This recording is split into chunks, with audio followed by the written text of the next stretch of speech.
Bismillahirrahmanirrahim. Assalamualaikum warahmatullahi wabarakatuh.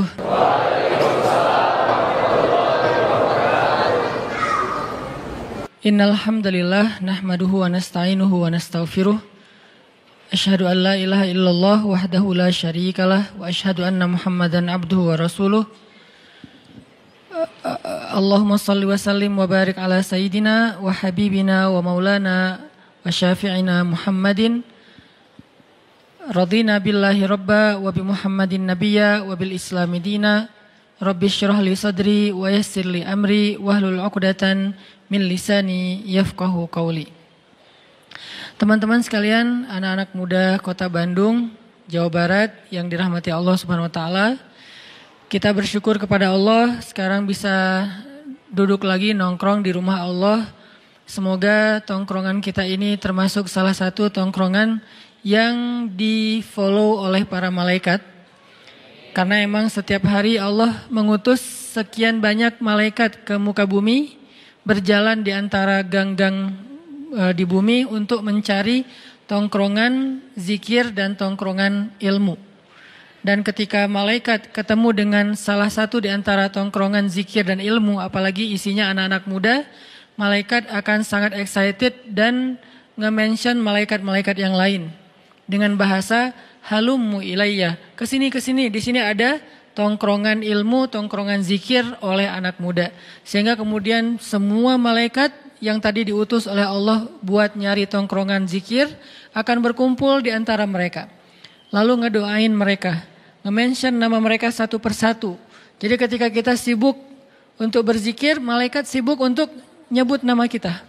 Di-mention nama kita satu persatu untuk didoakan di hadapan Allah Subhanahu wa taala. Ya Allah, rahmati fulan namanya gitu ya. Ya Allah, ampuni dosa fulan. Ya Allah, ya Allah, ya Allah. Satu persatu disebutkan namanya oleh malaikat dan didoain terus-terusan sampai akhir dari majelis tersebut.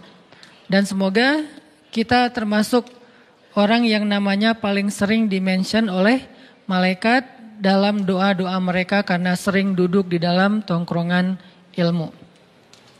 Ditambah lagi kita nongkrongnya bukan di sembarang tempat, tapi nongkrongnya di rumah Allah, tempat yang paling mulia di muka bumi. Sehingga siapa yang paling sering nongkrong di rumah Allah untuk mencari ilmu, maka dia yang paling besar harapannya untuk dimudahkan Allah nongkrong di dalam surga Allah Subhanahu wa taala. Malam ini kita akan melanjutkan pembahasan ayat-ayat Al-Quran yang berkaitan dengan harapan atau bahasa Arabnya roja, bahasa Inggrisnya hope, atau kalau kita berdoa itu disebut dengan munajat. Berdoa itu disebut dengan munajat, curhat, apalagi berharap, kemudian yang paling standar itu berdoa kepada Allah. Nah, kita akan bahas tentang ini. Tapi sebelum kita membahas tentang ini, coba teman-teman buka Al-Quran, surat Al-Qasas. Kita akan coba lihat tentang pentingnya berharap kepada Allah Subhanahu wa taala dalam kisah Nabi Musa alaihissalam. Surat Al-Qasas itu surat 28, dimulai dari ayat 14. Surat Al-Qasas surat 28 dimulai dari ayat 14.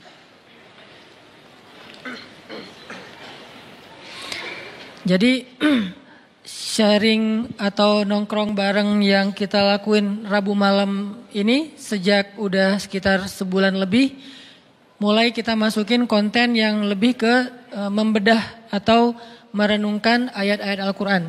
Kayak pertama dimulai dengan surat Ad-Duha, saya nggak tahu berapa kali pertemuannya, tapi mudah-mudahan udah cukup kebayang nih.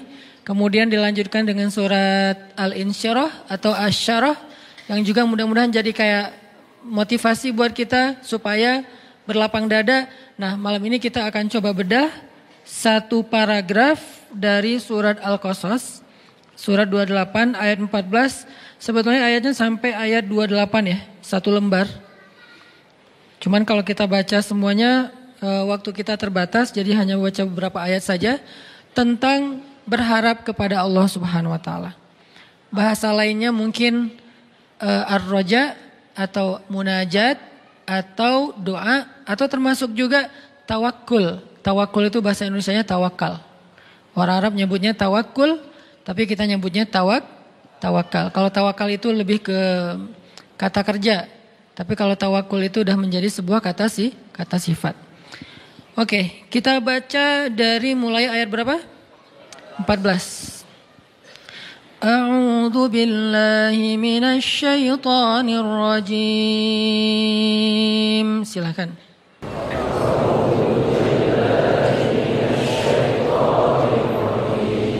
Bismillahirrahmanirrahim.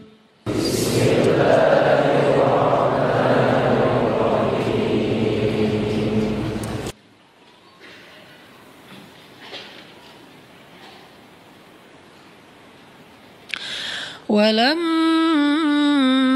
بلغ أشده واستوى آتيناه حكما وعلما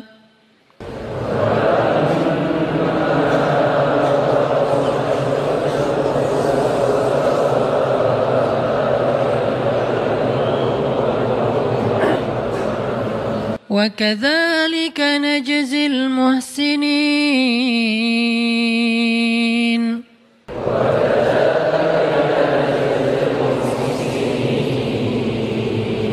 ودخل المدينة على حين غفلة من أهلها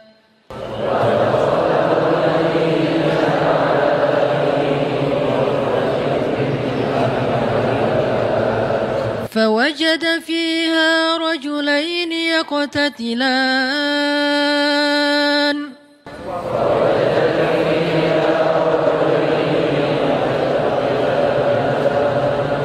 هذا من شيعته وهذا من عدوه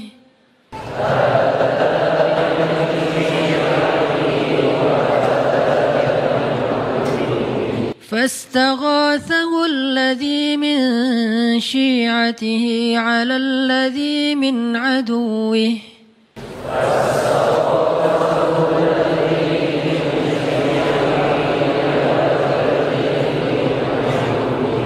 فوكزه موسى فقضى عليه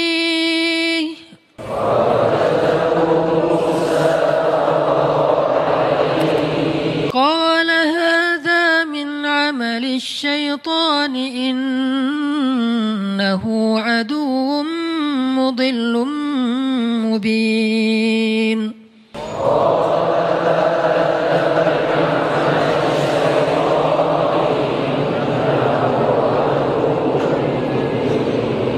قال رب إني ظلمت نفسي فاغفر لي فغفر له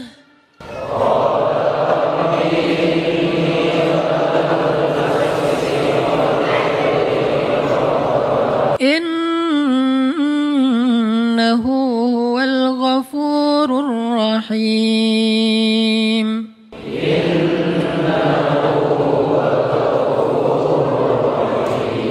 قال رب بما أنعمت علي فلن أكون ظهيرا للمجرمين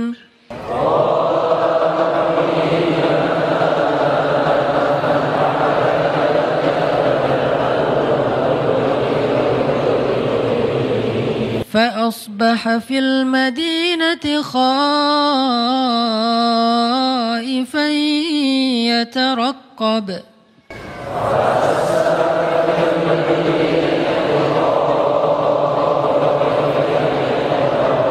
فإذا الذي استنصره بالأمس يستصرخه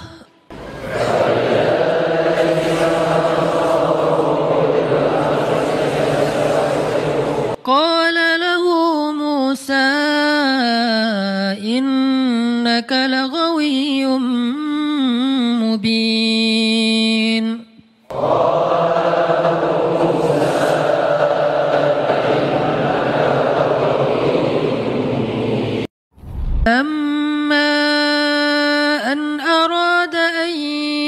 فعطش بالذي هو عدو لهما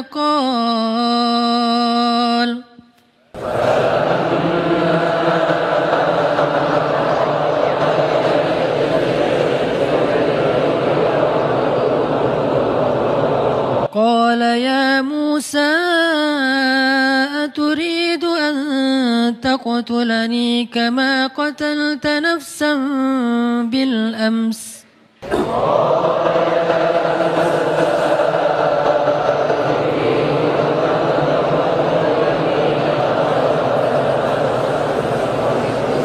إن تريد إلا أن تكون جبارا في الأرض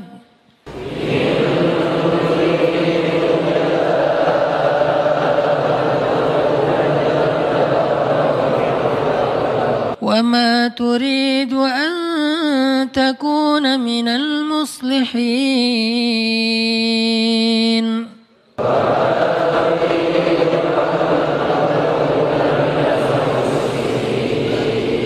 وجاء رجل من أقصى المدينة يسعى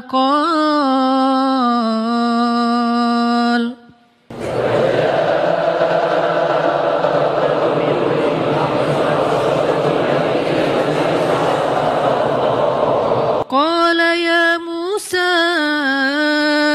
إن الملأ يأتمرون بك ليقتلوك فاخرج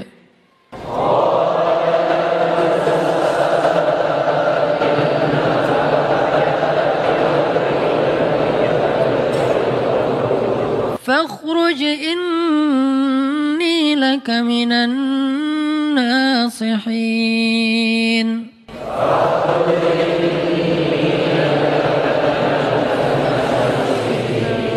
فخرج منها خائفا يترقب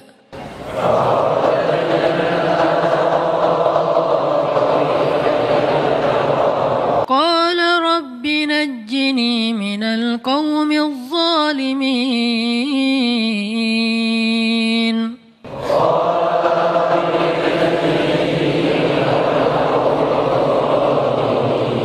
ولما توجه تلقاء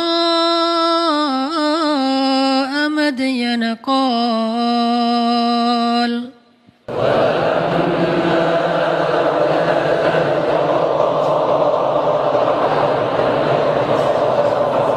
قال عسى ربي أن يهديني سواء السبيل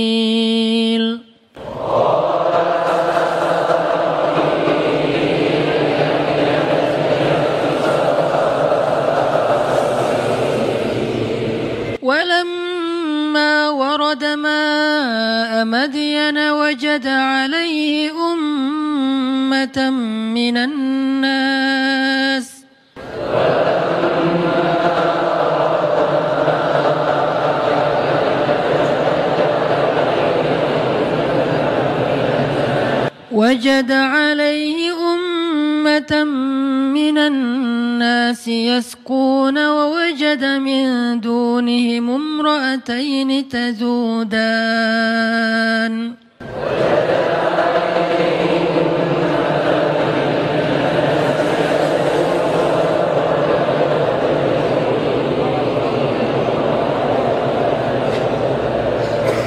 قال ما خطبكما قالتا لا نسقي حتى يصدر الرعاء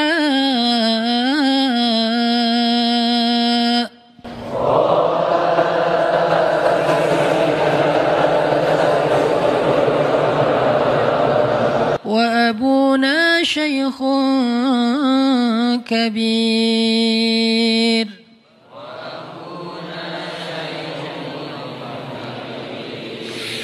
فسقى لهما ثم تولى إلى الظل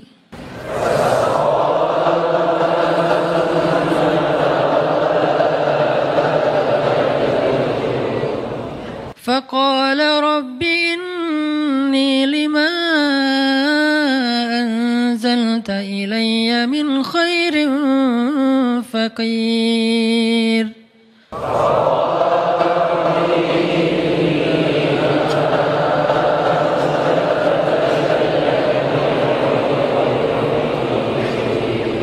فجاءته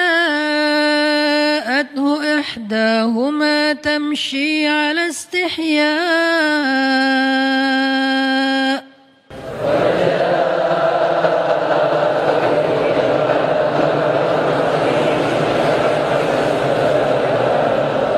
قالت إن أبي يدعوك ليجزيك أجر ما سقيت لنا.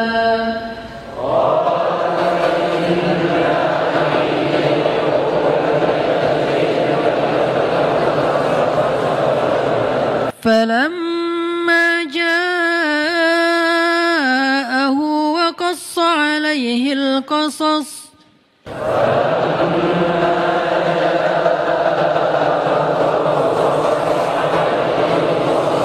قال لا تخف نجوت من القوم الظالمين.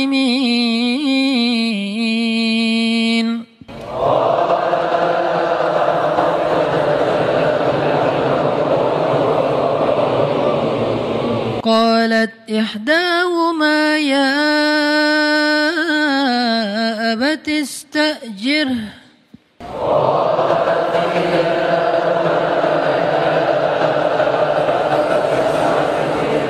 إن خير من استأجرت القوي الأمين.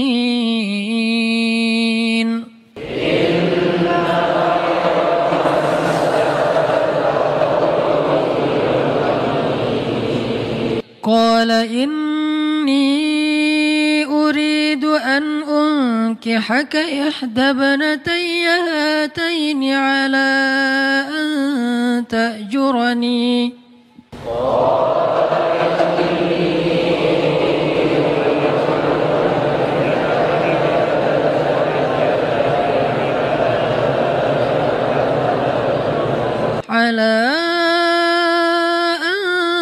تأجرني 8 حجج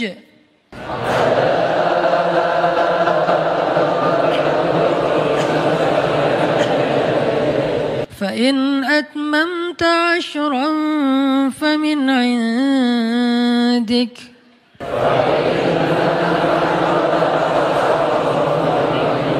وما أريد أن أشق عليك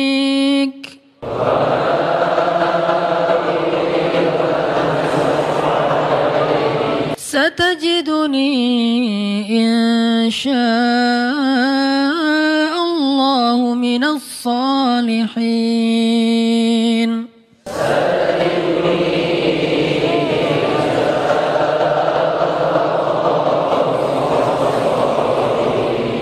قال ذلك بيني وبينك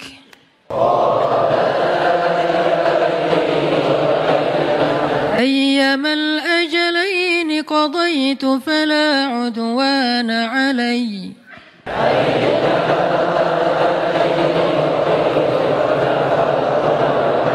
والله على ما نقول وكيل.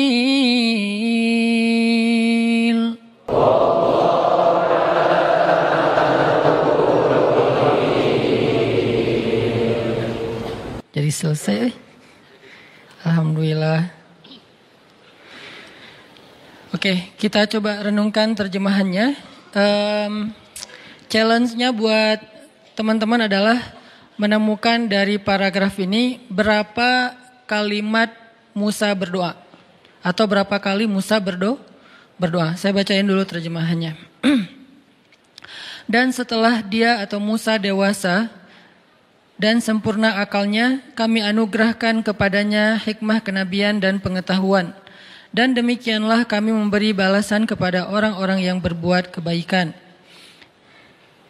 Dia Musa masuk ke dalam kota Memphis, atau kalau sekarang itu dekat dengan Kairo, dulu namanya Memphis, sekarang namanya Kairo atau Giza. Dia masuk ke kota Memphis ketika penduduknya sedang lengah, bukan lengah sebetulnya. sedang istirahat. Maka dia mendapati di dalam kota itu 2 orang laki-laki sedang bertengkar. Yang seorang dari golongannya yaitu Bani Israel dan seorang lagi dari pihak musuhnya. Jadi yang satu Habib, yang satu lagi McGregor.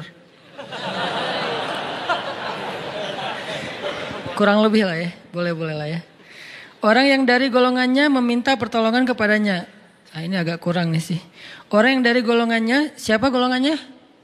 Orang Bani Israel ya, meminta pertolongan kepada Musa untuk mengalahkan orang yang dari pihak musuhnya. Lalu Musa bukan meninju, mendorong. Kalau meninju wajar kalau dia terbunuh. Ini hanya mendorong, makanya Musa kaget. Dan matilah musuhnya itu tiba-tiba. Dia Musa berkata, ini bukan perbuatanku, ini perbuatan setan. Sungguh setan itu adalah musuh yang jelas dan menyesatkan. Maksudnya pas Musa ngedorong itu setan ikut-ikutan gitu.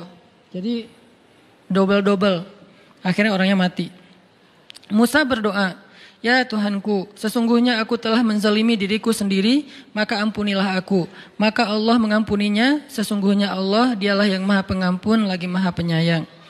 Dia Musa berkata, ya Tuhanku, demi nikmat yang telah engkau anugerahkan kepadaku, maka aku tidak akan menjadi penolong bagi orang-orang yang berdosa lagi. Maksudnya, dia udah gak mau lagi nolongin orang-orang yang kayak gitu.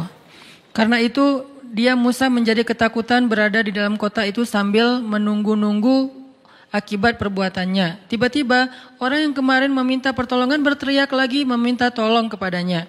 Musa berkata kepada dia, engkau sungguh orang yang nyata-nyata tersesat. Ini terjemahannya, engkau sungguh itu bahasa kita apa? Bener ya gitu.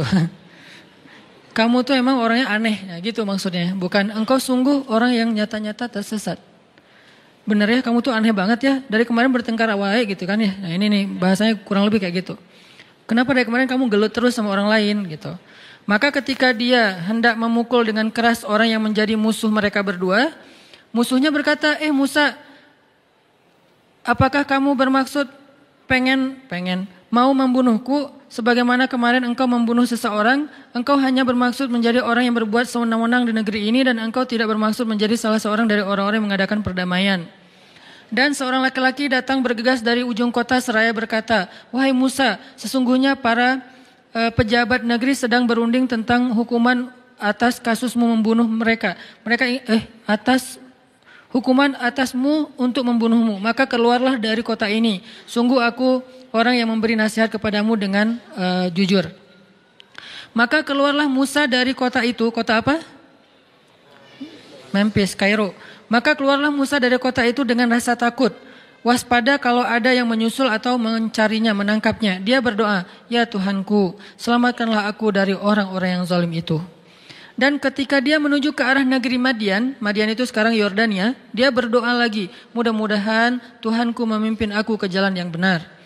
Lalu ketika dia sampai di sumber air negeri Madian atau Yordania, dia menjumpai di sana sekumpulan orang yang sedang memberi minuman ternak mereka. Dan dia juga melihat di belakang orang banyak itu 2 perempuan yang sedang menambat ternak mereka atau mengantri. Dia Musa bertanya, apa maksudmu dengan berbuat begitu? Bukan, apa masalah kalian? Gitu maksudnya. Kedua perempuan itu menjawab, kami tidak dapat memberi minuman ternak sebelum penggembala-penggembala lelaki itu memulangkan ternak mereka. Sedangkan ayah kami adalah seorang laki-laki tua yang sudah lanjut usia.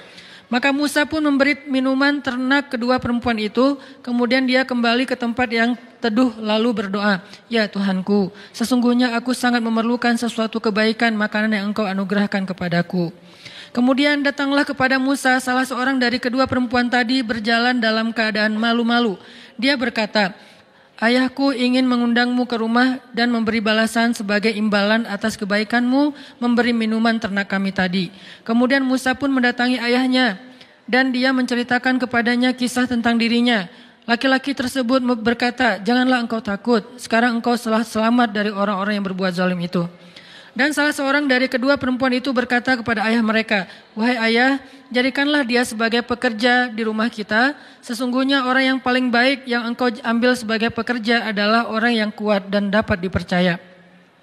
Tiba-tiba ayahnya berkata kepada Musa, sesungguhnya aku bermaksud ingin menikahkan engkau dengan salah seorang dari kedua putriku, dengan ketentuan bahwa engkau bekerja kepadaku selama 8 tahun.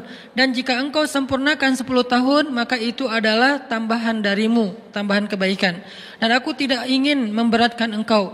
Insya Allah engkau akan mendapatiku termasuk orang yang menepati janji.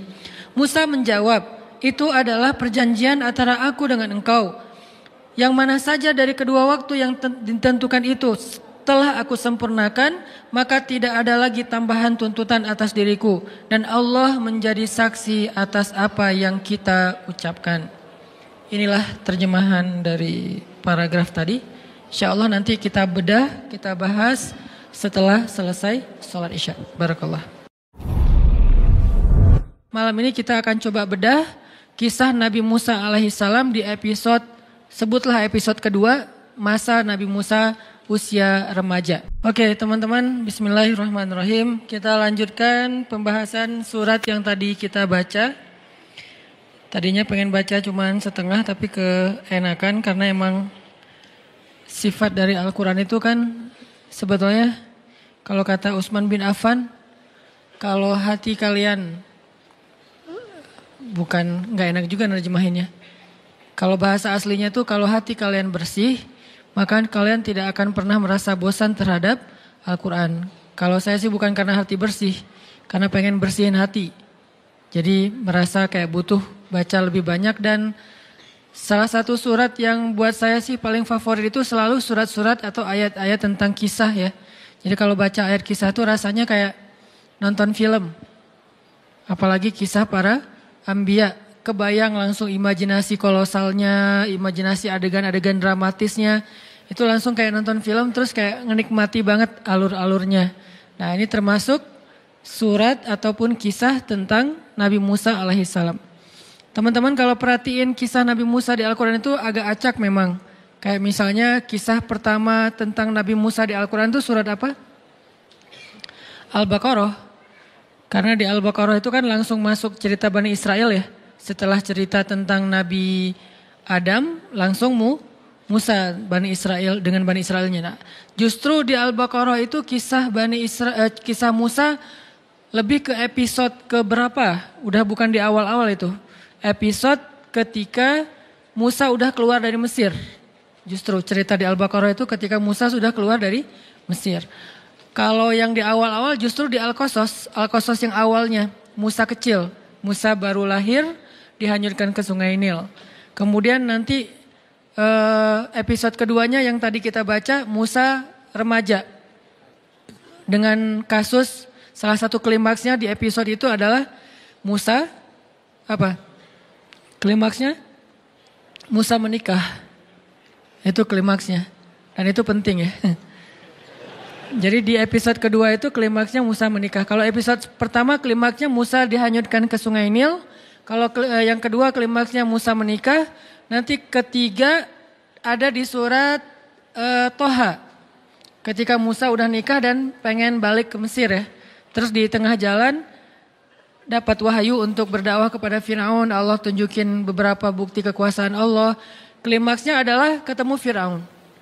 Nanti balik lagi ke Al-Qasas dan Toha sama tuh mengisahkan episode tentang ketika Musa mendakwahi Firaun. Lalu nanti sampai puncaknya adalah belah laut. Nah episode berikutnya Musa setelah belah laut, setelah Mesir, yaitu di Palestina yang ada di surat Al-Baqarah. Dan episode berikutnya nanti ada di surat Al-Kahfi. Musa ketika udah kayak selesai semua era-era dakwah dia, sekarang mulai mencari seseorang yang laki-laki soleh pengen belajar sesuatu yang baru lagi dari orang itu. Yaitu Musa dengan adegan Khidirnya. Puncaknya ditinggalkan oleh Nabi Khidir. Jadi adegan-adegan bersama Nabi Khidir. Jadi cerita Nabi Musa itu di Al-Quran sangat banyak. Bisa dibilang Nabi yang di Al-Quran dikisahkan paling banyak selain Rasulullah SAW adalah Musa alaihissalam. Kalau Nabi Muhammad wajar karena Al-Quran diturunkan kepada beliau. Tapi kalau Musa, beliau punya Taurat. Tapi kenapa di Al-Quran kisahnya panjang banget? Saking banyak sekali adegan-adegan yang luar biasa dari kisah Nabi Musa dan inspiring banget buat kita baca. Kalau Yusuf panjang tapi satu surat doang. Kalau Ibrahim banyak surat tapi nggak sepanjang Musa. Kalau Musa itu panjang banget. Kalau Zakaria misalnya ada di 2 atau 3 surat nggak terlalu panjang juga lah. Maryam oke, tapi Musa lebih panjang dari mereka semuanya. Dan ini malam ini kita akan coba bedah kisah Nabi Musa alaihissalam di episode, sebutlah episode kedua, masa Nabi Musa usia remaja. Disebutkan oleh Allah Subhanahu wa taala di ayat berapa tadi teh? 14. Walamma balagha asyuddah wastawa atainahu hukman wa ilma. Ketika Musa sudah berusia asyuddah, usia cukup. Berapa usia cukup? Kata sebagian ulama usia cukup itu adalah usia cukup menikah. Usia cukup di sini adalah usia cukup menikah. Perlu kita cari tahu berapa? Ada ikhtilaf, jadi aman ya. Ada sebagian ulama mengatakan usia cukup di sini adalah 20 tahunan. Sudah belum? Oh ya. Yeah. Berarti sudah asyuddah, sudah cukup tuh. Jadi walamma balagha asyuddah, ketika Musa sudah berusia cukup, sebagian ulama mengatakan 20-an tahun. Sebagian yang lain mengatakan 30-an tahun. Kenapa? Karena usia 30 tahun sampai 40 tahun itu adalah usia ideal seorang laki-laki. Usia ketika bertemu 2 kebaikan pada dirinya. Pertama secara fisik dia sudah sempurna, kedua secara akal dia sudah bijaksana. Kalau di atas 40 tahun mulai nih fisiknya berkurang sedikit demi sedikit. Tapi gak langsung drastis, 40 tahun terus tiba-tiba jadi lemah, enggak juga sih. Pelan-pelan nih berkurang, tapi idealnya bertahan antara 30 sampai 40 tahun. Setelah 40 tahun fisiknya mulai berkurang sedikit demi sedikit, akalnya tetap sempurna. Di bawah 30 tahun fisiknya sempurna, akalnya belum sempurna. Nah yang paling sempurna itu usia antara 30 sampai 40. Dan itulah usia Nabi Ayub ketika Allah sembuhkan. Nabi Ayub sakit sekitar usia 80 tahun. Lalu ketika Allah sembuhkan, mandi dengan air di bawah kaki beliau, tiba-tiba beliau jadi muda lagi. Mudanya beliau kata sebagian besar ulama tafsir adalah di usia antara 30 sampai 40 tahun. Karena itulah usia paling ideal. Dan itu juga yang menjadi patokan usia penduduk surga. Penduduk surga itu kata Allah usianya sebaya. Arti sebaya rata-rata antara 30 sampai 40 tahun. Dan itulah usia penduduk surga. Jadi kalau belum usia 30 tahun, belum sempurna syaratnya nih. Di atas 40 tahun udah agak-agak gimana gitu. Jadi usia yang ideal itu antara 30 sampai 40 tahun. Walaupun itu nggak berlaku kepada semua orang. Ada orang yang usia 20 tahun, tapi dia melakukan karya-karya yang bahkan orang 40 tahun belum melakukannya. Seperti Muhammad Al-Fatih. Atau kalau para anbiya itu seperti Nabi Yusuf alaihissalam, Nabi Yahya alaihissalam, Nabi Isa alaihissalam, nabi-nabi yang keren, yang masih muda-muda tapi udah dapat ilmu. Nabi Yahya itu bukan usia remaja malah. Yahya khudil kitaba biquwwah wa atainahul hukma sobiyya. Kami berikan kepada Yahya itu hukma. Hukma ini adalah ilmu yang banyak ketika dia masih berusia sobiyya, masih anak-anak, seusia akbar. Seusia akbar udah jadi nabi. Udah duduk depan terus kita dengerin. Seusia akbar. Yahya. Isa juga kayak gitu. Kalau Isa malah dikasih kemampuan berbicara usia masih dalam gendongan ibunya. Cuman ngomongnya cuma sekali doang. Setelah itu udah gak bisa ngomong lagi kecuali secara normal. Artinya gak berlaku kepada setiap orang. Ada juga misalnya kayak sahabat usia belasan tahun udah memimpin pasukan yang prajuritnya itu sahabat senior. Siapa sahabat ini? Usamah bin, bukan Laden ya.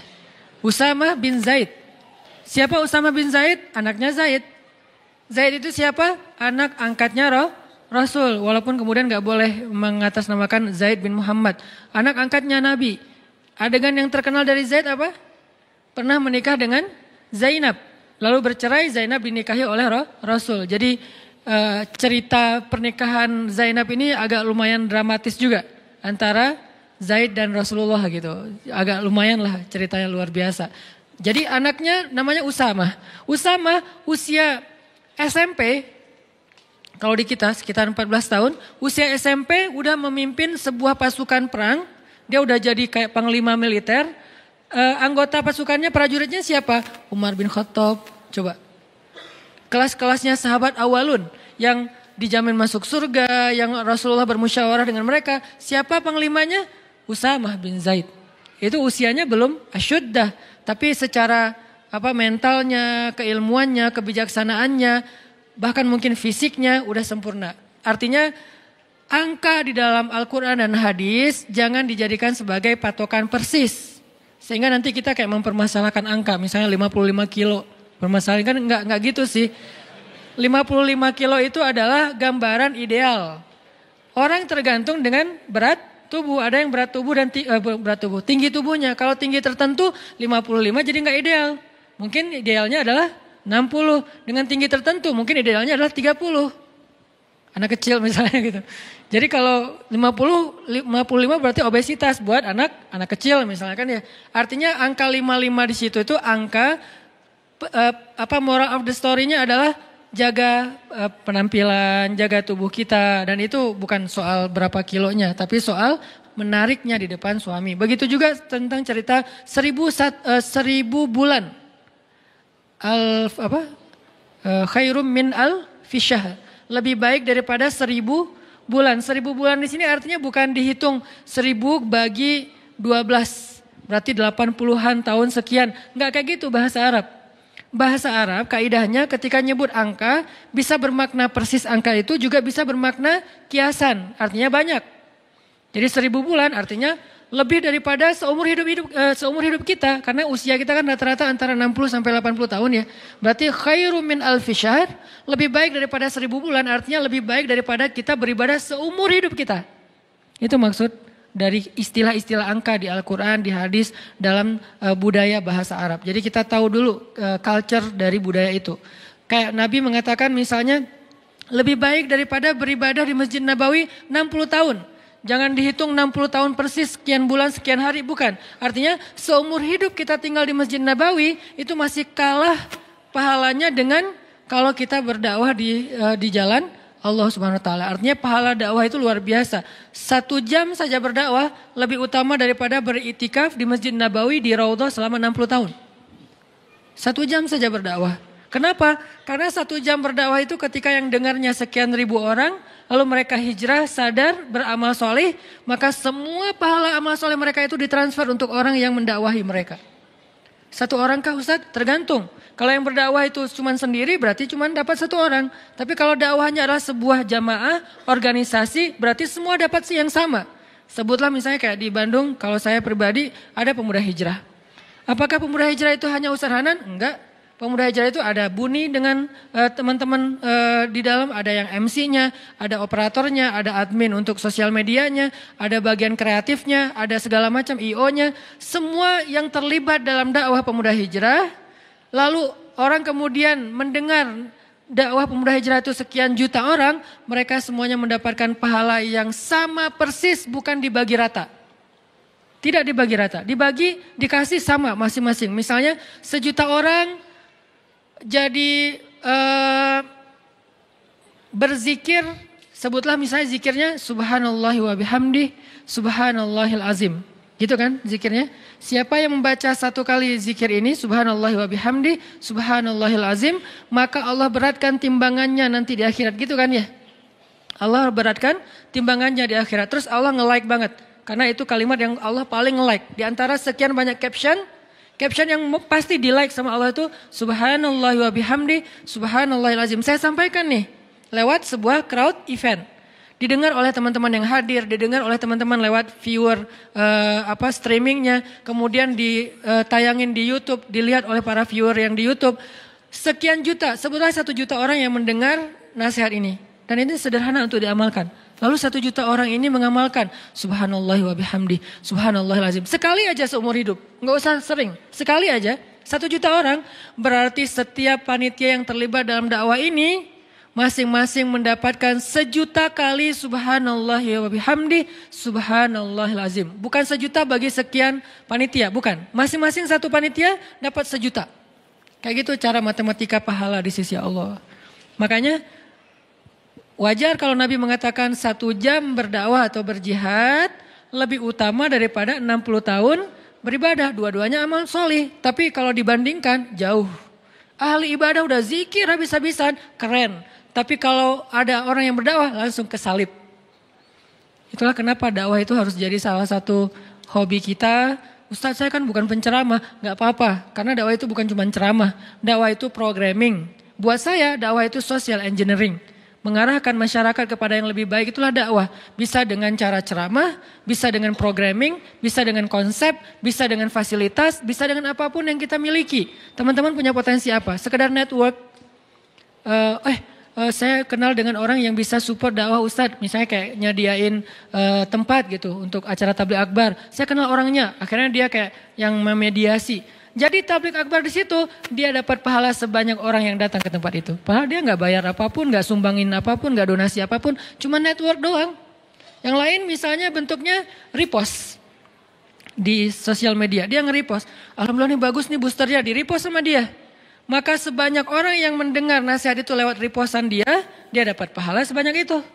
Kalau ini kemudian gara-gara di repost akhirnya ada efek viral karena dia repost kan repost itu jadi nggak ketahan ya, bisa banyak banget kan, nggak kebendung gitu. Maka semua yang repost itu dia dapat pahala tanpa dia sadari, amal jariah ngalir terus menerus kepada dia, passive income banget.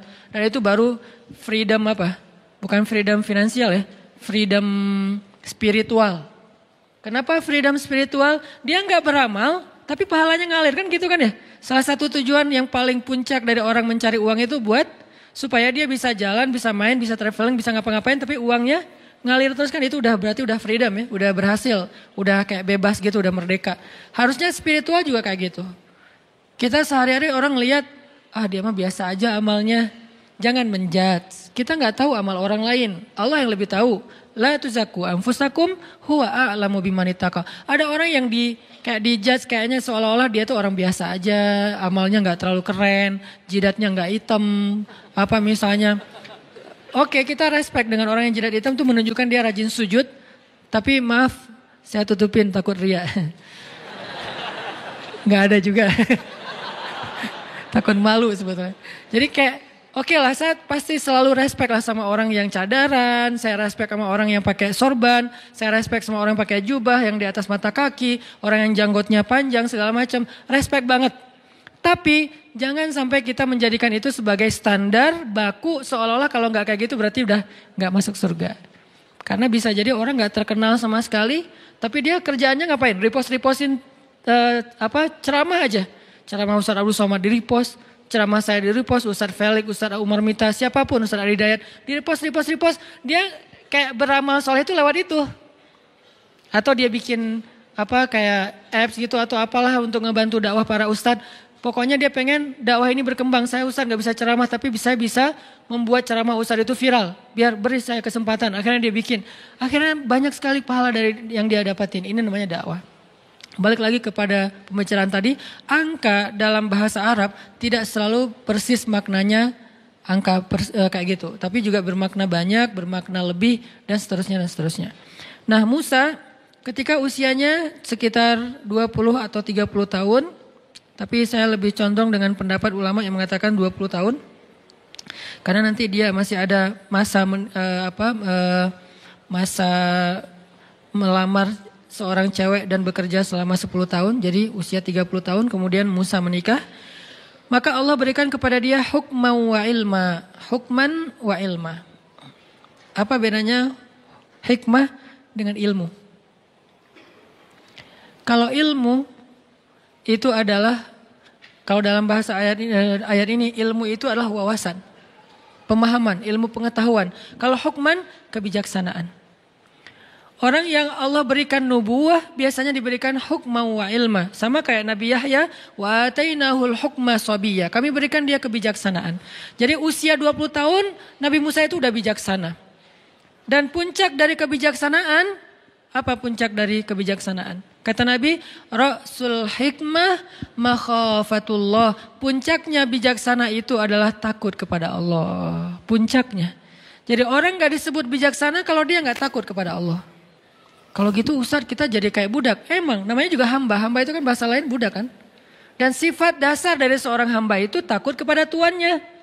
Dan kalau dia udah takut kepada tuannya, Dengan rasa takut itulah dia menjaga diri dari berbuat dosa, mengecewakan, membuat tuannya marah. Dan itulah puncak dari kebijaksanaan. Sehingga kata Allah, innama yakhsyallaha min ibadihil ulama. Sesungguhnya yang takut kepada Allah di antara hambanya adalah orang yang berilmu.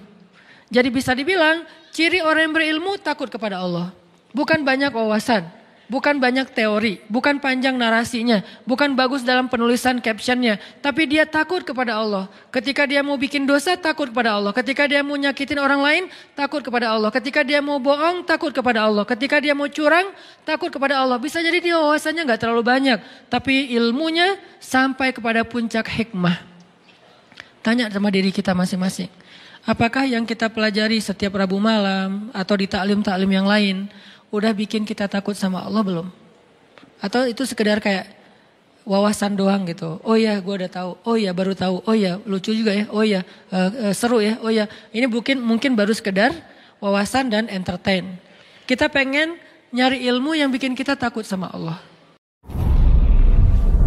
Allah anugerahkan dalam diri kita, sebagiannya adalah ujian. Halu'a, jazu'a, manu'a, ajula, dha'ifa. Ini kan sifat-sifat manusia yang harus diberesin. Terus ngeberesinnya pakai apa? Tanya sama diri kita masing-masing. Apakah yang kita pelajari setiap Rabu malam atau di taklim-taklim yang lain udah bikin kita takut sama Allah belum? Atau itu sekedar kayak wawasan doang gitu. Oh ya, gue udah tahu. Oh ya, baru tahu. Oh ya, lucu juga ya. Oh ya, seru ya. Oh ya, ini mungkin baru sekedar wawasan dan entertain. Kita pengen nyari ilmu yang bikin kita takut sama Allah. Dan rata-rata orang-orang yang hebat dalam cerita Al-Quran semuanya takut sama Allah. Salah satunya Yusuf alaihissalam.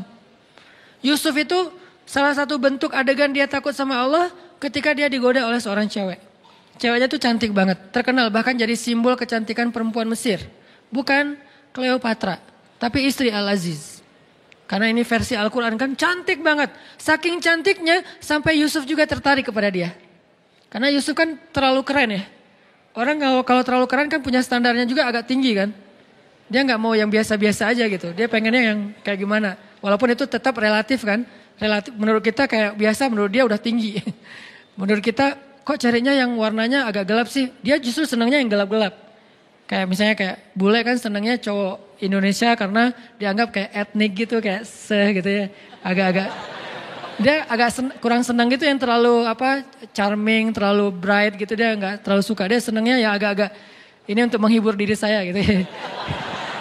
Dia senangnya agak-agak gelap gitu. Walaupun saya pakai kamera ini jadi agak-agak happy sih, setiap foto kok jadi cerah ya. Ya artinya teman-teman bahwa Yusuf punya standar yang tinggi. Kalau dia sampai tertarik dengan perempuan itu, berarti itu perempuan cantik banget. Wahammad bihi wahamma biha. Ceweknya suka sama dia, dia juga suka sama cewek itu. Kayak gitu ayatnya, ham. Ham itu ada rasa gairah. Yusuf itu normal, suka sama cewek. Jadi bukan, gue malas sama dia. Kenapa? Soalnya dia cewek. Nah ini bahaya nih. Justru Yusuf itu sukanya sama, jadi normal banget, cowok yang normal. Terus gimana kok bisa kejaga? Gara-gara Allah perlihatkan sebuah tanda-tanda. Ada banyak tafsir tentang kalimat tanda-tanda ini, yang intinya adalah yang saya pengen sampaikan adalah Yusuf takut kepada Allah. Gara-gara takut kepada Allah ketahan. Kebayang gak sih rasa takutnya Yusuf berarti lebih besar daripada hawa nafsunya? Karena udah ditutup rapat pintu kamarnya, terus si ceweknya itu udah siap menyerahkan dirinya kepada Yusuf, udah ngegodain Yusuf, narik lagi tuh. Dan ceweknya itu kayak selebgram gitu. Followersnya tuh seluruh Mesir, semua cowok tuh berandai-andai sampai mimpi-mimpi, bisa nggak ya dia kayak cerai sama suaminya nikah sama gua gitu, terus di stalking gitu, udah cerai belum kayak gitu-gitu kan ya. Kayak didoa-doain supaya mereka rumah tangganya berantakan. Yusuf nggak ngapa-ngapain, udah digoda sama ceweknya. Kita kadang-kadang untuk nggak ngebuka, udah nggak ngeklik sebuah postingan yang nggak sengaja muncul gitu, kayak gimana gitu. Aduh, kenapa tangan saya kayak, pengen banget ya diklik gitu kan.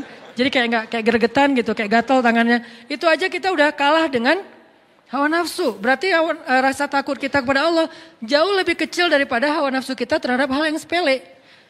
Ini ujiannya sepele banget loh, cuman ngeklik doang, kan sepele ya. Berarti kalau itu aja kita kalah, berarti emang rasa takut kita kepada Allah tuh hampir dibilang kayak nggak ada. Sedangkan Yusuf alaihissalam Beliau udah ada di dalam ruangan, ketutup, ceweknya cantik banget di atas rata-rata. Semua tipe cewek yang ideal tuh ada pada diri dia tuh. Udah ideal banget lah pokoknya. Dan Yusuf juga normal. Hamma biha. Dan suka sama cewek itu. Tertarik sama cewek itu. Juga ingin mengekspresikan hasratnya kepada cewek itu. Tapi tiba-tiba Allah ingatkan bahwa Allah gak suka dengan perbuatan ini. Lalu Yusuf langsung lari. Ditarik dari belakang.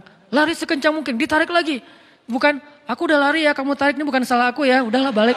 Enggak gitu sih. Modus banget kan ya.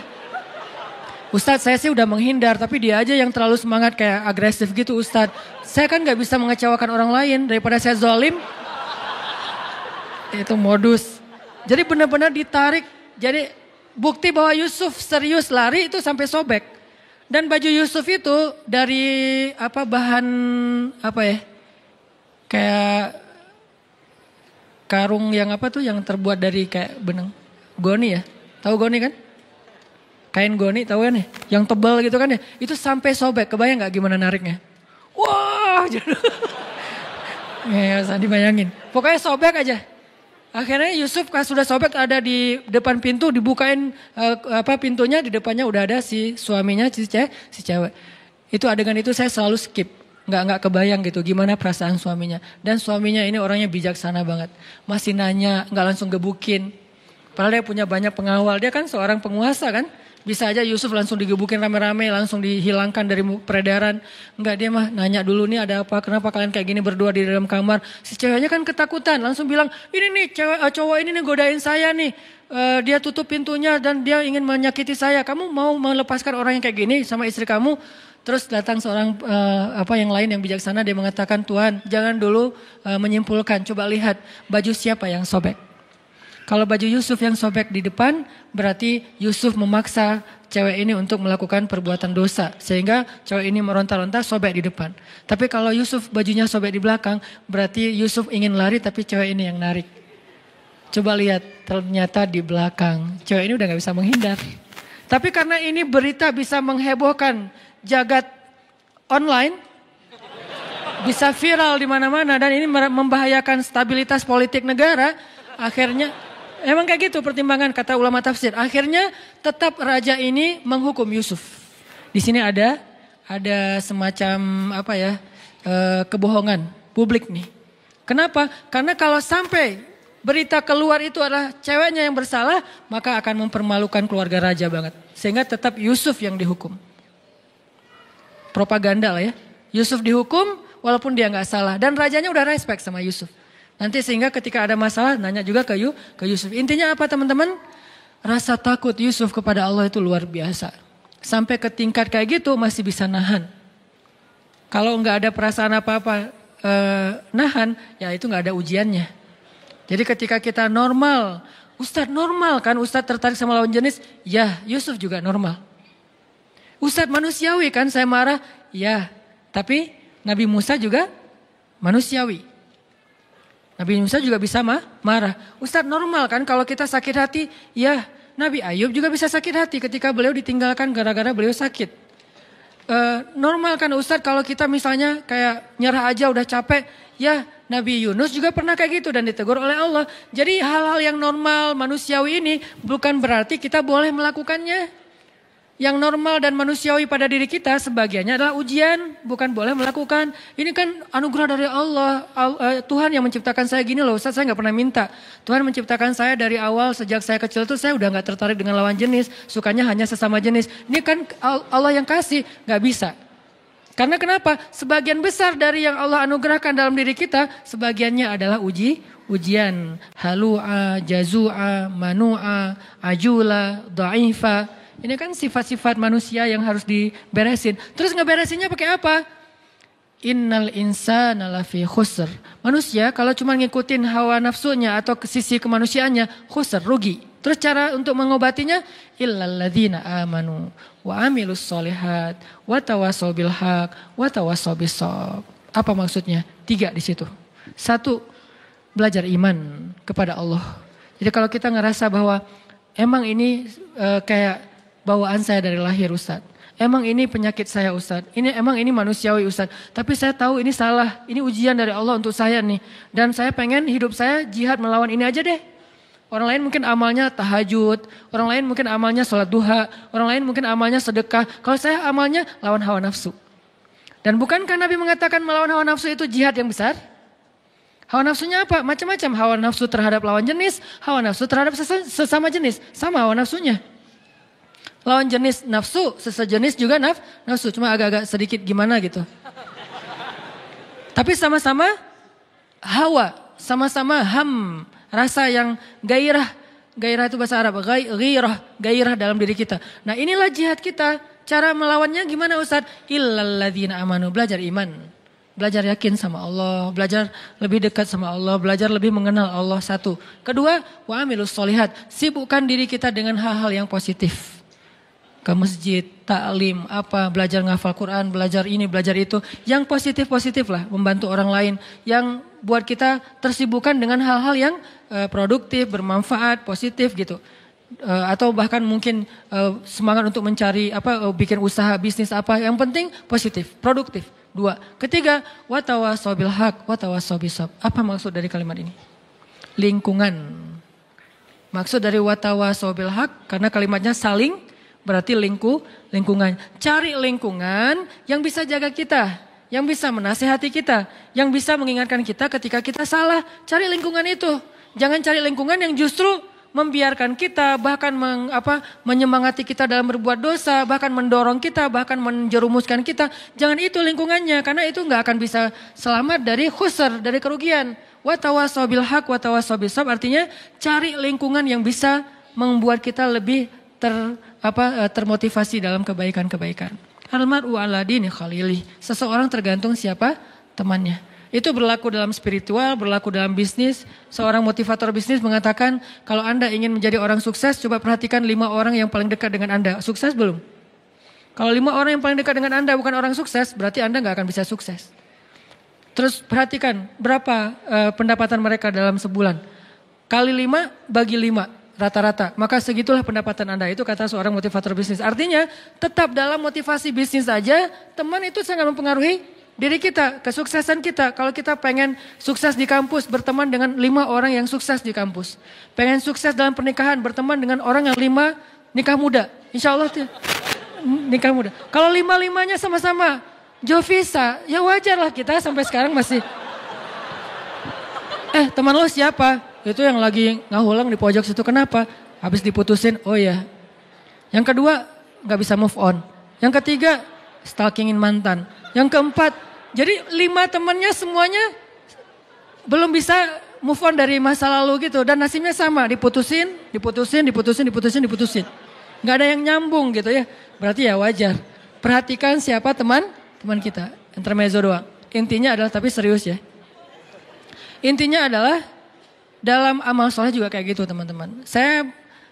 Karena saya kundayan, saya nahnu du'at walaysa qudat, kami adalah dai bukan hakim. Jadi saya tidak menjawab pertanyaan itu dari sisi fatwa.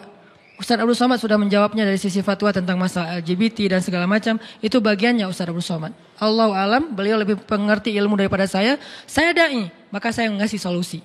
Solusinya apa? Tadi, belajar iman, belajar amal soleh, cari lingkungan. Karena kenapa? Kita sangat terpengaruh oleh lingkungan. Jadi Nabi Yusuf juga normal, sangat normal. Istrinya Nabi Lut normal. Kalau nggak normal nggak nikah sama Nabi Lut dong. Kan normal kan, berarti istrinya Nabi Lut, bukan istrinya cewek mana gitu. Enggak kan ya? Jadi dia nikah dengan laki-laki, berarti normal dong istri Nabi Lut. Terus masalahnya apa? Dia kayak mendukung orang yang punya ujian. Saya nggak nyebut dengan bahasa lain, saya lebih suka menyebutnya dengan ujian. Karena semua kita diuji, ada yang diuji dengan sifat kikir. Ustadz, saya tuh insya Allah kalau tahajud rajin. Kalau duha, alhamdulillah. Tapi kalau sedekah kenapa ya? Agak-agak berhitung gitu Ustadz. Kayak susah banget mau ngetik angkanya gitu Ustadz. Kalau bisa 0 semua gitu. Nolnya sih banyak, tapi gak ada angka satunya kan sama aja ya. 0 semua. Kayak susah banget mau ngasih. Ada orang kayak gitu teman-teman. Ada yang kebalikan. Ustadz, saya tuh emang Kalau insya Allah kalau sedekah saya jor-joran gitu. Tapi kalau disuruh puasa sunnah kayak berat banget Ustadz. Boleh nggak Ustadz puasa Ramadan saya pakai qadha aja, saya pakai fidyah aja. Nggak apa-apa, fikih fidyahnya berapa Ustadz? Sekian genggam beras, saya kasih 1 ton deh. Nggak bisa. Jadi ada orang yang diuji dengan sifat kikir, ada yang diuji dengan sifat males, ada yang diuji dengan sifat baperan, suka cemburu yang berlebihan, suka curiga yang berlebihan dengan pasangannya. Kita setiap hari harus live Sherlock ya. Lo kemana aja gitu kan ketahuan gitu kan. Kayak super duper gitu kan. Terlalu posesif misalnya. Itu kan ujian ya. Ujian kalau laki-laki mungkin diuji dengan temperamen. Itu kan masalah dia yang dia harus coba beresin. Ustadz, saya itu orangnya suka memberi. Saya orangnya alhamdulillah tahajud. Saya itu alhamdulillah tilawah. Tapi di jalan gak bisa nahan diri untuk marah. Klakson panjang, terus buka kaca marah-marah keluar, terus langsung nyegat orang di jalan, terus dilabrakin, kalau perlu dipecahin kacanya, dan segala macam lah kayak gitu-gitu. Saya juga pernah kayak gitu, soalnya konyol. Udah gitu saya taubat nasuha deh. Kenapa? Melototin orang pasti buka, Ustadz, gak jadi, pergi aja. Udah melototin gak jadi gitu kan, malu banget ya. Nah, jadi akhirnya taubat, gak mau lagi kayak gitu, sesekali sih masih. Artinya teman-teman itu kan ujian masing-masing orang. Termasuk ada orang yang ujiannya apa? Gak bisa jaga mata. Gak bisa jaga mata.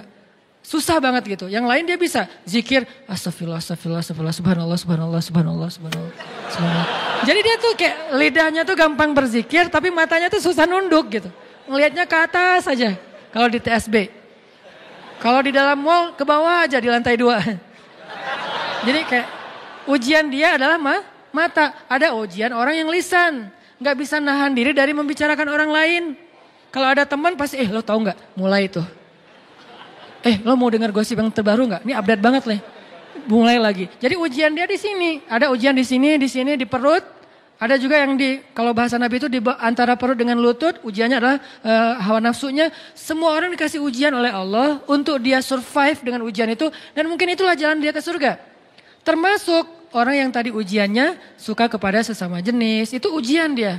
Saya gak mau menjudge dengan istilah penyakit atau apa, itu bagian ustadz yang lain. Buat saya itu ujian buat teman-teman yang punya masalah ini. Coba kita beresin. Bukan dia doang yang punya ujian, kita juga punya, cuman beda. Kalau ujian yang lain misalnya kayak ujiannya tuh susah untuk ngelupain kesalahan orang. Ujiannya tuh susah untuk ngobatin sakit hati. Ujiannya itu kayak susah khusyuk dalam sholat. Asal udah sholat, asal udah takbir, banyak ide. Allahu Akbar. Oh iya benar tuh. Jadi asal udah takbir dapat banyak ide gitu. Jadi kayak kalau dia udah mentok, buat sholat pura-pura. Bisa pas itu dapat ide gitu. Pas pura-pura gak keluar ide. Oh harus beneran ternyata, wudhu beneran, Allahu Akbar. Tuh kan dapat ide beneran ya.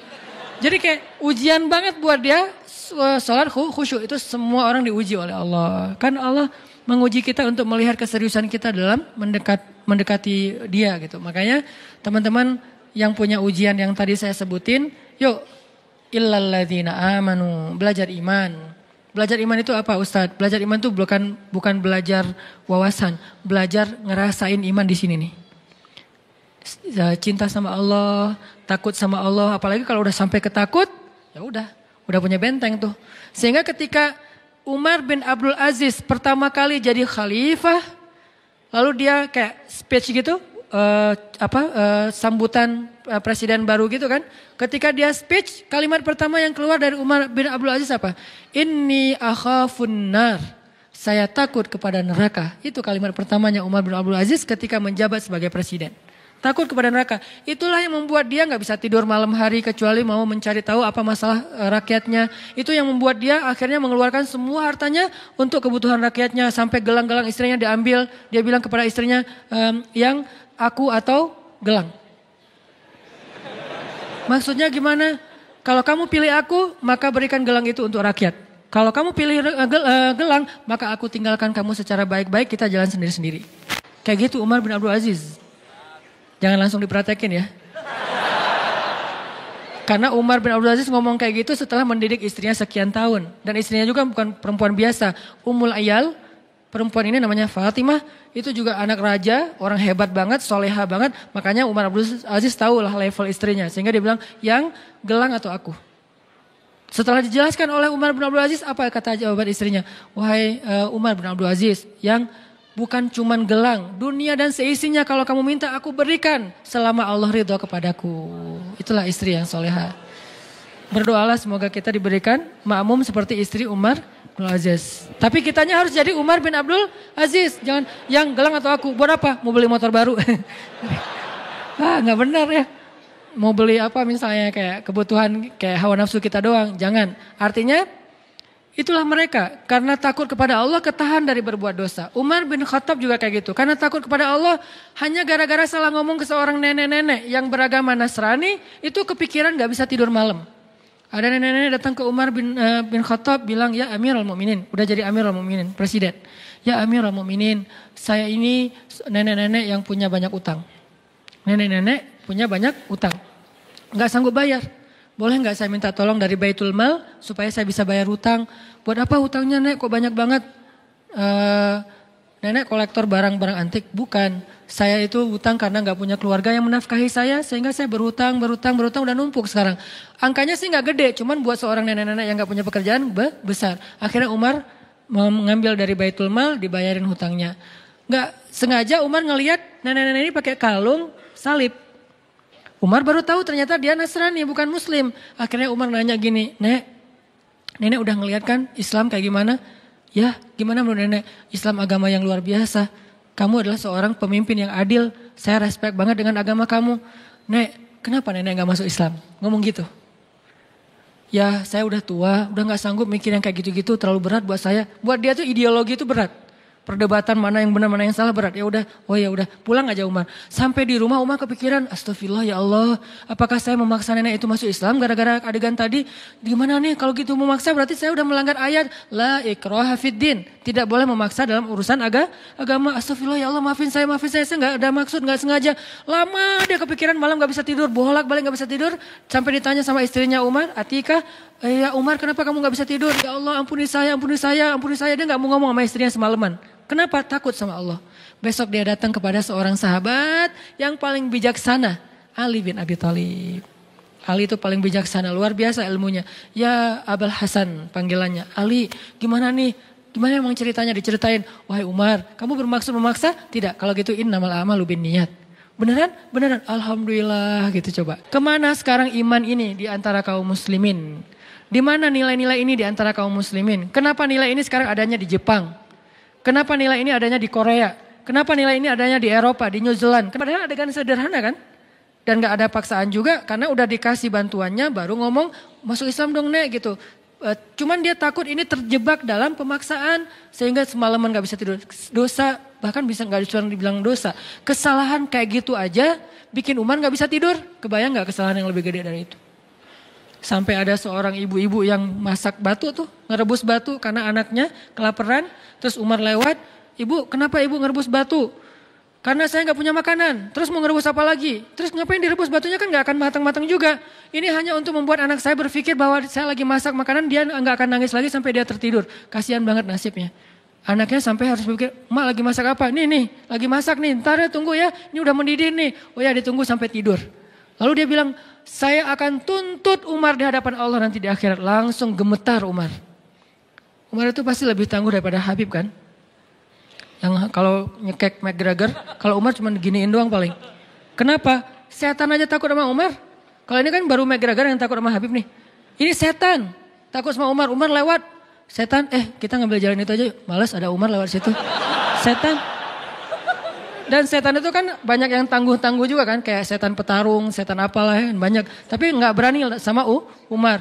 Tapi orang setangguh Umar ketika perempuan ini mengatakan saya tuntut Umar di hadapan Allah. Dia gak tahu kalau itu Umar. Saya tuntut Umar di hadapan Allah nanti di akhirat. Umar langsung datang. Ibu kenapa ibu pengen nuntut Umar? Karena dia yang memimpin kami tapi dia membiarkan kami terlantar dan kelaparan. Umar langsung gemetar, nangis, langsung dia lari menuju ke Baitul Mal, dia cari gandum, dia pikul sendiri gandum itu seorang diri. Pembantunya pengen memikul gandum itu, dia mengatakan, apakah kalian sanggup memikul dosa saya nanti di hari kiamat? Pembantunya juga orang-orang soleh yang beriman, enggak akan berani, ya udah sendiri aja udah. Karena kalau udah bawa-bawa dosa kan gak ada yang berani ya. Ini hidup bersama orang-orang soleh itu kayak gini teman-teman. Jadi satu negara, satu masa, semuanya soleh. Jadi semua yang kita dengar itu adalah tentang Allah, Rasul, akhirat, surga, neraka. Jadi kayak indah gitu hidupnya teh. Nah akhirnya Umar memikul sendiri, langsung bukan cuma mikul taruh, bu udah ya, udah gak ada lagi urusan dengan Umar ya. Enggak, langsung ibu ganti batunya buang aja. Masukin terus diaduk sama Umar sampai jadi roti, disuapin kepada anak kecil yang tadi udah kelaparan banget. Sampai udah beres, baru Umar pergi. Setelah Umar pergi, pembantunya mengatakan, bu ibu tahu gak siapa orang tadi? Siapa? Dialah Amirul Mukminin Umar bin Khattab. Ibu itu tersenyum dan mengatakan, ya Allah saya cabut tuntutan kepada Umar bin Khattab di akhirat. Gak jadi dituntut. Lalu pembantu ini memberitahu kepada Umar udah dicabut tuntutannya. Alhamdulillah sujud syukur Umar. Ini modal takut. Makanya Nabi mengatakan ra'sul hikmah makhafatullah. Puncaknya ilmu itu, puncaknya hikmah itu adalah takut kepada Allah. Kan kita pernah dengar cerita dua orang yang jual beli tanah dulu. Gara-gara sama-sama takut pada Allah. Yang satu jual tanah, yang satu beli. Udah selesai jual beli tanah, transaksi udah beres. Yang beli tanah itu, tanah kebun gitu, nyangkul-nyangkul. Nemu emas di dalam tanah kebun yang baru dia beli. Langsung dia cari saudaranya yang tadi jualin tanah ke dia. Bro gitu, akhi. Saya dapat emas dari kebun kamu. Oh alhamdulillah itu kalau gitu. Enggak justru innalillah. Coba. Innalillah kenapa? Ini kan harta kamu. Jadi saya gak mau ngambil ini. Ini saya balikin ke kamu. Enggak. Ini bukan harta saya. Kan saya udah jual tanahnya. Tapi kan kamu jual tanah bukan jual emas. Kalau jual emas saya juga gak akan sanggup beli. Tapi kan dengan apa yang ada di dalamnya. Tapi transaksinya gak ada kalimat itu. Gak ada kalau ada emas nanti akan jadi hak saya. Enggak kan. Pokoknya itu udah saya jual lah hak kamu. Enggak saya gak berani nanti pada dituntut di akhirat. Enggak mau. Akhirnya dorong-dorongan emas. Kalau zaman kita tarik-tarikan emas. Kalau dia tuh dorong-dorongan emas. Ini punya kamu. Enggak punya kamu. Dibilangin punya kamu. Punya kamu. Enggak. Bertengkar gara-gara gak mau dapetin emas. Kebayang gak tuh solehnya. Kalau sekarang bertengkar karena pengen dapetin emas. Akhirnya, terus gimana nih? Pokoknya saya gak terima. Kenapa gak terima? Masa emas ini milik saya? Harusnya kan milik kamu. Aneh. Ini pertengkaran paling aneh dialognya. Saya juga gak terima. Enak aja kamu mengklaim itu milik saya. Kan harusnya milik kamu. Jadi saling mengklaim dia gak punya emas. Ini aneh banget nih. Modalnya apa? Makhafatullah. Takut kepada Allah. Akhirnya datang ke hakim. Hakimnya juga bingung. Hakimnya juga bingung. Kenapa bingung? Takut kepada Allah. Karena ketika dia salah memberi keputusan, dia akan dituntut di hadapan Allah nanti. Sebetulnya gaji dia lebih kecil daripada tuntutan nanti di akhirat. Buat dia bingung. Gimana nih? Ya Allah beri saya petunjuk. Gini aja deh. Kamu punya anak? Punya. Laki perempuan? Laki. Kamu punya anak? Laki perempuan? Perempuan. Oh ya udah. Kalau laki-laki gak bisa. Laki perempuan oke ya. Nikahin anak kalian, kasih emas ini sebagai mahar. Gimana bro? Ya terserah anaknya juga sih. Ya udah kita tanya ke anaknya. Pas tanya ke anaknya, ya aku sih terserah ayah. Udah beres. Akhirnya menikahlah putra dan putri dari dua orang ini yang bersengketa. Dan emas ini menjadikan modal pernikahan mereka. Masya Allah, makhafatullah. Kemana sekarang iman ini di antara kaum muslimin? Di mana nilai-nilai ini di antara kaum muslimin? Kenapa nilai ini sekarang adanya di Jepang? Kenapa nilai ini adanya di Korea? Kenapa nilai ini adanya di Eropa, di New Zealand? Kenapa bukan di Saudi Arabia, di Mesir, di Timur Tengah, di Indonesia yang negara dengan mayoritas kaum muslimin? Kemana semua teks-teks mulia yang luar biasa dalam Islam? Karena kita hanya menjadikannya wawasan, bukan iman. Ilmu tidak menjadi kebaikan kalau hanya sekedar wawasan di sini. Dia baru menjadi sesuatu ketika dia berasa di hati, lalu kita jadikan itu sebagai perilaku kita sehari-hari. Makanya teman-teman, ini baru satu ayat ya. Ayat 14, belum sempat bahas yang lain, gak apa-apa deh ya. Arti hukma wa ilma kayak gitu. Itulah gambaran tentang Musa. Jadi kebayang sekarang gimana solehnya Musa, gimana taatnya Musa. Karena Allah sendiri mengatakan dia dapat hikmah. Itu gambaran hikmah. Dalam sisi moral, dalam sisi spiritual, itu hikmah artinya. Sehingga ketika kita tahu arti hikmah, sekarang kita kebayang gimana solehnya Musa. Kalau kita anggap hikmah itu sekedar wawasan, kita gak kebayang solehnya Musa itu kayak gimana. Soleh banget, hal yang paling detail aja soleh. Di zaman Ibnu Mubarak, ada seorang laki-laki minjam, kalau gak salah Ibnu Mubarak, beliau meminjam pulpen, pena gitu. Pena dulu kan dari kayu ya, bukan pena yang bertinta, penanya doang gak ada tintanya. Minjam pena dari kayu tertentu gitu, kayu yang sebetulnya murah banget. Di Irak, apa di Basra apa di Kufah gitu, saya lupa juga nama ulama, nanti dicek lagi di beberapa kajian. Nah, beliau minjam terus karena kayak terburu-buru gitu kebawa penanya. ke bawah sampai ke Hijaz. Hijaz itu di daerah Arab Saudi. Baru pas buka-buka bagasinya, buka-buka tasnya, ini kan pena yang saya pinjam beberapa hari yang lalu. Akhirnya dia balik lagi ke Irak hanya demi mengantarkan pena itu.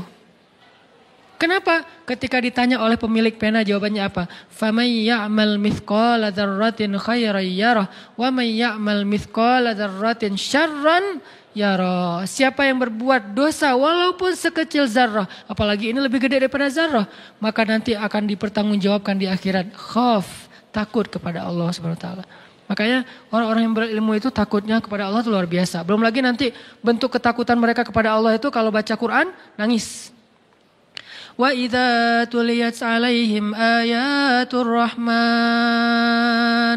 wa idza tuliyat 'alaihim ayatur rahman kharru sujjadan wa bukiya. Mereka tersungkur, mereka bersujud, mereka menangis ketika dibacakan ayat Allah. Tersungkur artinya apa? Gak kuat berdiri, itu artinya tersungkur. Kayak Umar bin Khattab, la uqsimu biyaumil qiyamah wa la uqsimu bin nafsil lawwamah ayahsabul insanu an lan najma'a 'idhamah bala qadirin ala an nusawwiya banana. Baru berapa ayat dibaca surah Al-Qiyamah, lututnya sudah gemetar. Udah gak kuat menopang lagi tubuhnya sehingga tersungkur jatuh. Umar jatuh bukan karena kekuatan musuh, tapi jatuh karena kekuatan iman. Musuh gak ada yang bisa menjatuhkan Umar. Musuh gak ada yang bisa membuat Umar terduduk. Musuh tidak ada yang bisa membuat Umar terbaring, tersungkur. Gak ada musuh yang bisa membuat Umar tersungkur kecuali iman yang membuat dia tersungkur dengan sendirinya. Kenapa? Iman Umar bentuknya khauf kepada Allah, takut kepada Allah. Sehingga ketika baca ayat ini tersungkur. Khalid bin Walid. Siapa yang gak kenal dengan nama besar ini? Khalid bin Walid sampai mengatakan, Nabi bilang apa? Hampir tidak ada perempuan yang bisa melahirkan anak seperti Khalid. Hampir tidak ada perempuan yang bisa melahirkan anak seperti Khalid. Saking kerennya Khalid, jadi susah perempuan bisa ngelahirin anak sekualitas Khalid. Fisiknya, fatonah itu briliannya dalam urusan strategi militer. Dan belum pernah dia duel, kalah itu belum pernah. Dan di tangannya udah belasan pedang patah dalam duel-duel kayak gladiator gitu. Itu Khalid banget. Dan dia saking hebatnya Khalid, kalau teman-teman mau tahu sehebat apa Khalid, lihat pasukannya. Karena pasukan yang hebat gak mau dipimpin oleh pemimpin yang biasa. Pasukannya itu Musanna, Sa'ad bin Abi Waqqas, Ikrimah. Banyak nama-nama besar dari pasukannya. Saya banyak baca nama tokoh-tokoh hebat dalam Islam. Pasukannya, 1000 pasukannya, satu orang saja bisa mengalahkan 1000 musuh. Satu laki-laki yang sebanding dengan 1000 musuh. Musanna tidak akan kalah satu pasukan yang di dalamnya ada Musanna. Ini adalah prajuritnya Khalid. Kebayang gak gimana panglimanya? Prajuritnya aja kayak gini. Nah Khalid yang luar biasa dahsyatnya ketika baca surat Al-Muddathir sampai tentang ayat bapaknya yaitu Walid Al-Mughirah. Bapaknya kan gak masuk Islam dan meninggal dalam keadaan kufur. Dan sampai Allah menyebutkan neraka untuk Walid di dalam Al-Quran surah Al-Muddathir, neraka Sakar gitu. Khalid ketika membaca neraka Sakar yang disebutkan untuk ayahnya menangis 3 hari 3 malam. Kenapa dia menangis? Kan ayahnya yang masuk neraka. Saking takutnya dia, ya Allah, kalau saya gak dapat hidayah, hampir saya mengikuti ayah saya.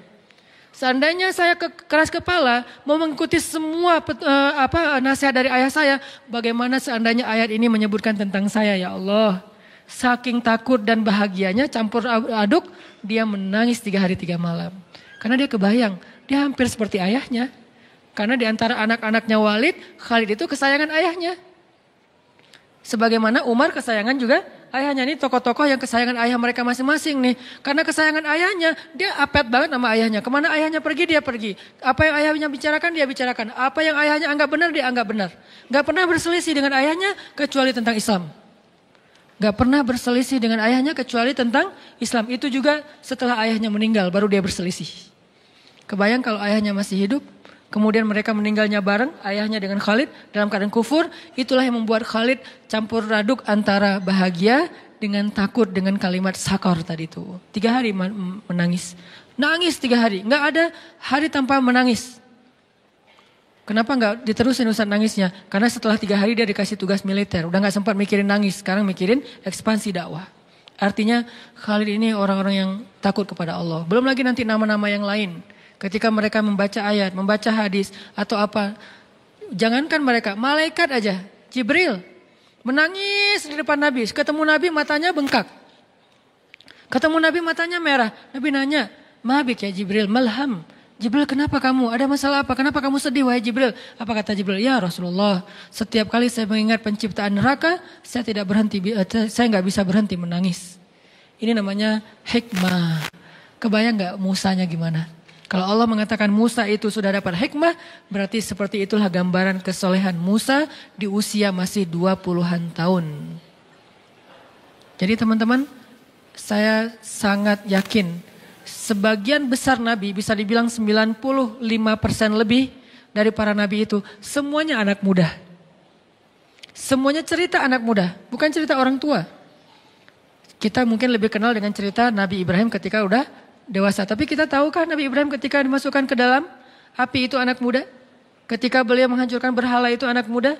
Ketika kemudian beliau hijrah dari Irak ke Palestina itu anak muda? Belum lagi kisah nanti nabi-nabi yang lain termasuk Ayub alaihissalam juga anak muda.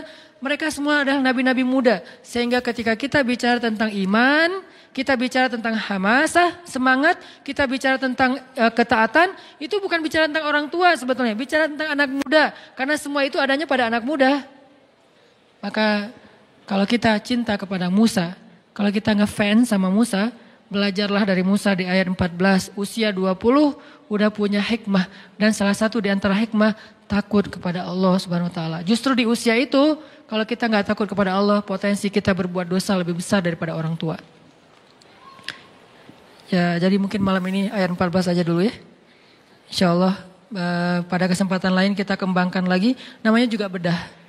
Bukan tilawah lagi, tapi tadabur. Jadi nggak usah terburu-buru, tapi mudah-mudahan kita dapat banyak ilmu, hikmah dari apa yang kita bahas, terutama dari sosok Nabi Musa alaihissalam. Salah satu nabi yang saya ngefans berat, sehingga sering saya cerita-cerita kan. Selalu cerita Musa kecil, Musa dewasa, Musa remaja. Karena emang buat saya sih Musa itu salah satu nabi yang paling keren lah di antara para nabi, walaupun semuanya keren-keren. Mudah-mudahan kita bisa mengamalkan apa yang kita dengar. Semoga Allah SWT mengistiqomahkan hati kita di jalannya. Allahumma inna nas'alukal huda wat tuqa wal afafa wal ghina. Allahumma a'inna ala dzikrika wa syukrika wa husna ibadatik. Terima kasih buat teman-teman semuanya. Barakallah.